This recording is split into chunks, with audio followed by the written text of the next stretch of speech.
What's up? How you doing? Here we are. Beautiful night tonight. Beautiful night. Perfect temperature. Humidity is just right.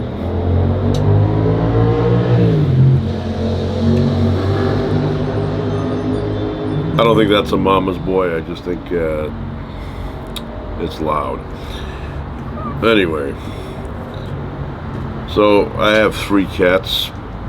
I rescued them. They were little baby kittens when I found them out in my backyard, and I took 2 in, and they were really small when I got them, so I had to feed them with a bottle like a baby, and I did that for, I don't know, a couple of weeks. I would get the bottle, I'd feed them, and then I noticed that they were getting bigger because the nipple on the bottle was getting torn up by their teeth.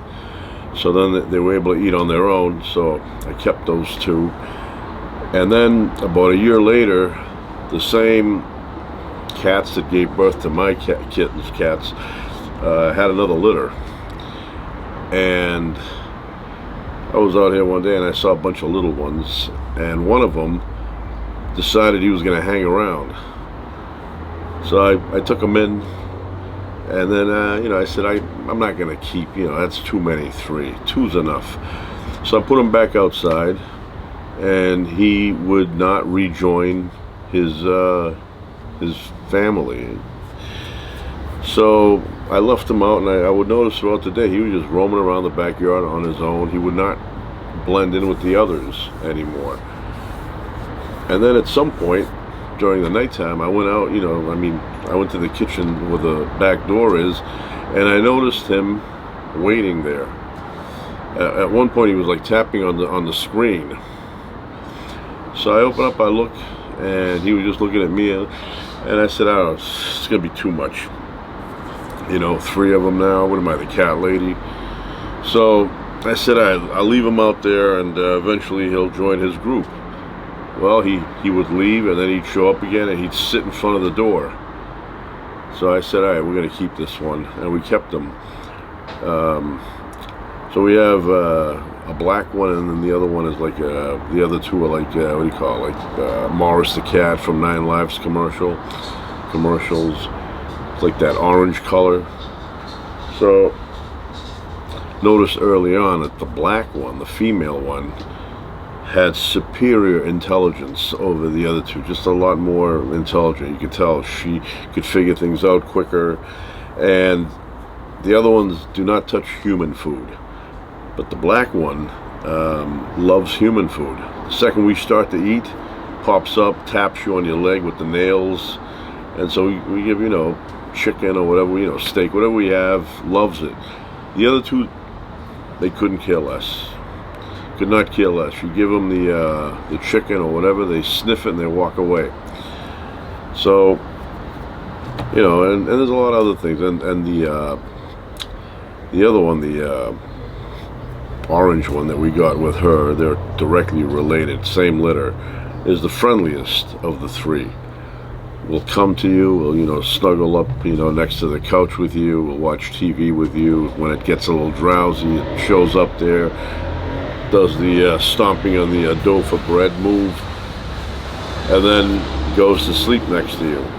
Where the other 2 like to be left alone, especially the youngest one. The youngest one does not want any interference, does not want to get picked up, doesn't want to get touched, just wants to be around you, but wants a gap. Where the black one, she likes to get, a little bit of a rub down once in a while, and she will call for you. She'll do the meowing thing. And if she gets a little hungry, she meows, like, put me some food right now. And that's the way it goes in terms of personality. Even though we've raised them the same way, they have their own unique personalities. Just like our kids, raise them the same way, but they're different. Similar but different. Anyway, what I noticed is, I enjoy playing the cat with the laser. The laser. So I will get the dot down, and they run around trying to, capture it, and, they have a fun time. They get a little bit of exercise. I don't do it that often because eventually they get used to it, and then they ignore it. So I found it, again, I put some new batteries in here, and I was playing with them. They were chasing it. They were trying to, you know, grab it. But one thing I noticed is two of the cats, they only go after the dot, you know, on the floor. You know, the dot, little dot like that. They only go after that. But my other cat, the male one, the one that's orange, he has somehow realized that there is a beam of light that comes out of this, so he leaves the dot alone and he follows the beam and hits it with its paws. Boom, boom, boom, and the paws light up. He's the only one that has realized this. The other two don't even know the thing exists. Even though the black one is the smartest one, he has figured out that there's a line here. See, if you get, and this is what he goes after, this part here. Remember the first time I bought a laser, it was a red one. This is a green one, obviously it's a green, you see in green. And I had no idea how far these things go. I thought it was gonna be like a flashlight, you know, 30, 40 feet. So I was in my back, the front of the house, and I shot the laser all the way up the hill on the other side, maybe like, I don't know, over a quarter-mile away. And I could see, the second I hit one of those reflective signs, I could see a light, you know, the green, the red light going across it. I was like, wow, that goes far. And then I went up to my window, and near my house is a hill on the other side, and you could see the rooftops of the houses on that hill. And that hill is, you know, over half a mile. And I could see the little dot reflecting off of the top of the shingles. So, and the green one goes even further.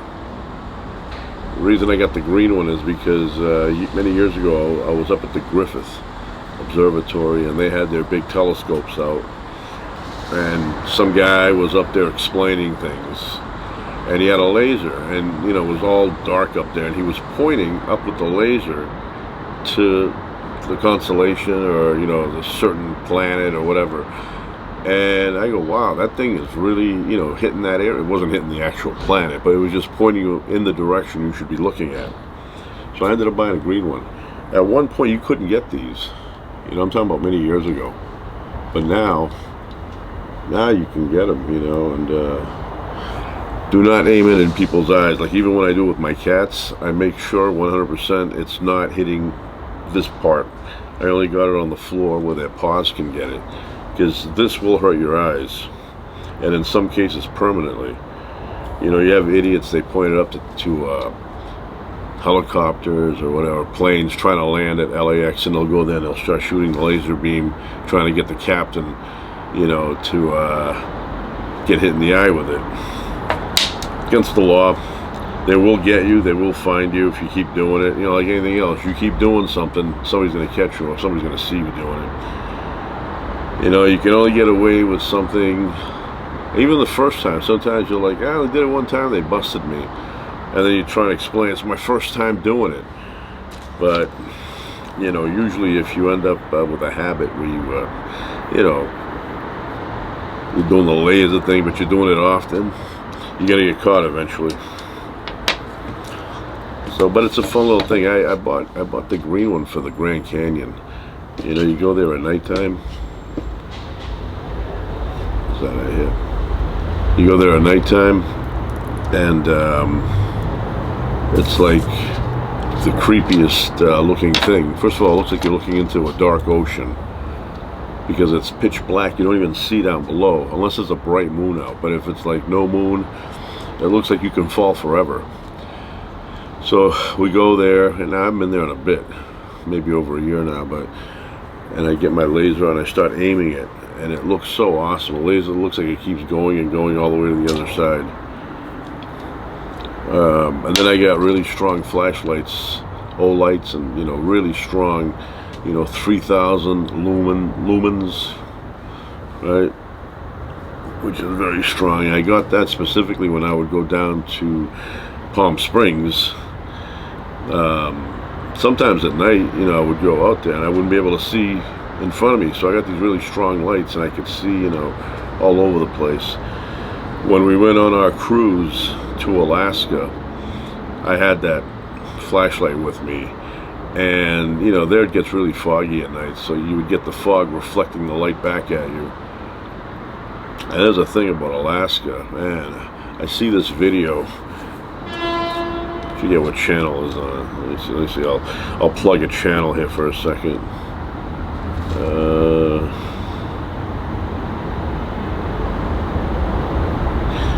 There it is.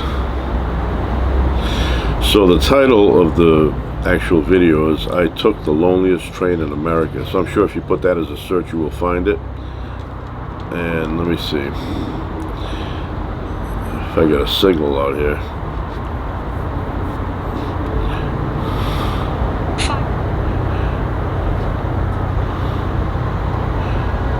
Yeah, it's not.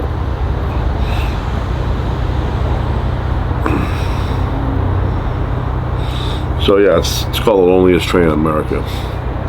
And I watched the video. Very interesting channel. This guy goes all over the place. He travels around the planet on a plane, by train from Miami to Alaska. And I'm fascinated with that concept. I've done the train one time. I went from West Coast to East Coast, and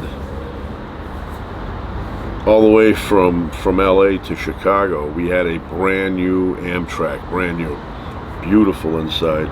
The food, I keep telling people the food was amazing on Amtrak. So I'm on Amtrak, and I end up, you know, I'm really tired. I want to get some sleep, so I go all the way to the back. I didn't know the seats were assigned, and there was an empty car.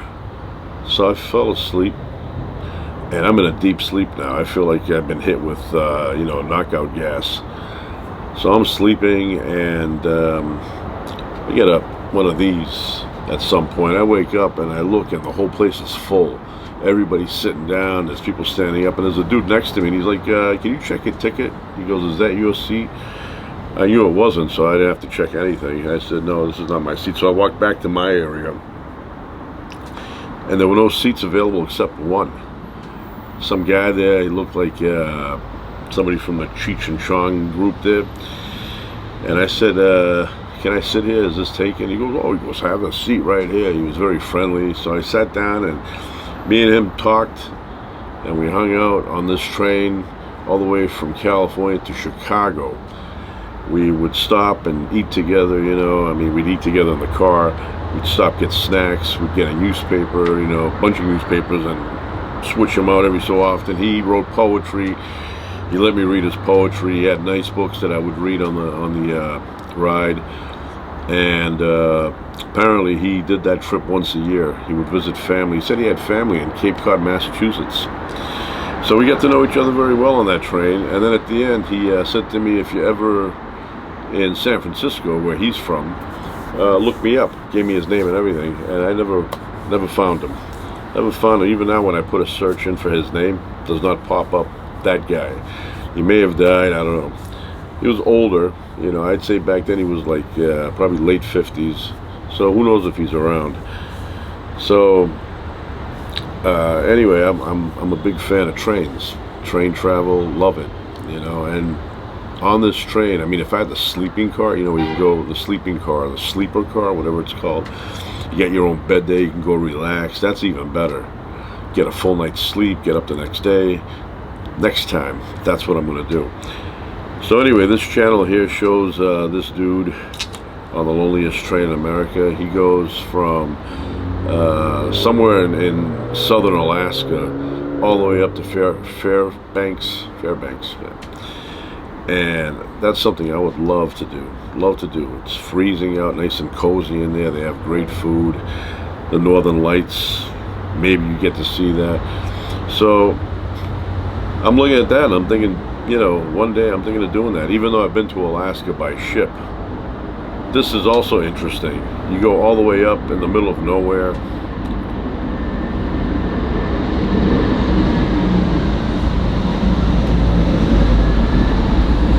Sounds like it's gonna crash.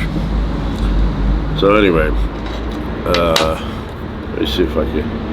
I'm running out of battery here. I see I didn't put a full one in, so we may lose the connection. Then I'll have to put a new battery, and mend it. Let me see.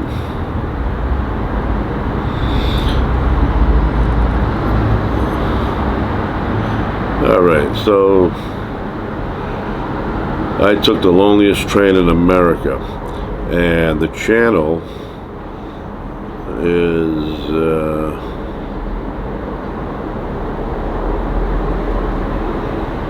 okay. The channel is, I guess it's Tonio Guajardo.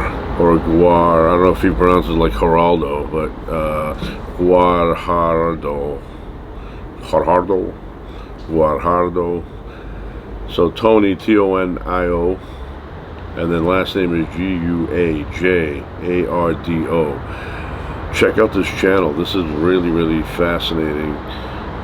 And specifically look at the loneliest train in America. But every video here is great. This channel is up my alley. I love all the stuff this guy does.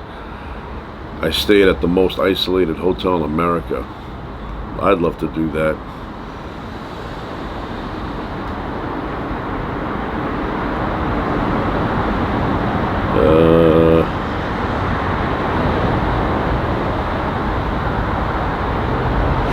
I took the loneliest flight in America. I haven't seen that yet, but you know, so there's a bunch of channels like that at nighttime. I'm like watching my bride will be watching television done by the professionals, and I'm watching these videos that I think are better done by amateurs, right? I mean, amateurs meaning that they might get paid for it, but so I guess they're not amateurs. But I love these. I like the guys that go out there in the wilderness, set up a tent, you know, the outdoor boys. Yeah, all these. I would love to go up on the mountains in San Gabriel mountain range when it's a nice snowstorm that hits, set up the tent, have a few nice prime steaks, do the fire, you know. Don't worry about a fire if it's like dropping snow like that, you know. I mean, you're not gonna light the mountain up. It's too wet. Don't worry about it. That would be the safe time to light a fire. In the summertime, springtime, do not do it. You know, it's one of those situations you don't know what's going to happen. It gets out of control. You can't stomp it out. But yeah, I would love to be stuck up there during a nice big snowstorm, but with plenty of food so that you enjoy it. You know, you don't want to be starving and waiting up there to get rescued. But yeah, that's my thing. I got plenty of tents, believe me. I don't know. Every time I see a new one, I go, I can use that one, and I buy it, even though I haven't used the previous one. But yeah, that, and like I said, I have to have the ability to get a fire going and cook some good protein on there.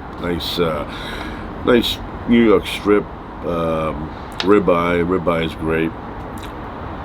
And then have a nice sleeping bag rated for like -40, -30, whatever. Get in there, put it up to here so only your head shows, and take a nice deep sleep. So I've shown this on another video, but I love this thing. Yeah. This is a manual siren. I'm not gonna do it too loud, the whole neighborhood, but you get the idea.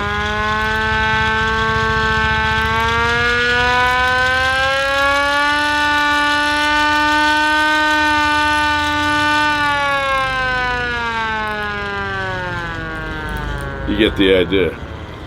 So this is like, you know, when you watch those old movies and the city is just about to get bombed by, I don't know, some group that's flying over, like World War II, the Axis powers or the Allied forces or whatever, and then the sirens go off, and that's the sound you hear.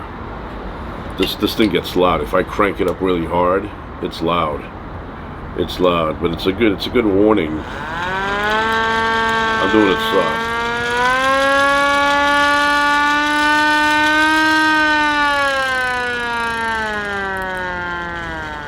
Just hearing that puts me back to the 1940s. So yeah,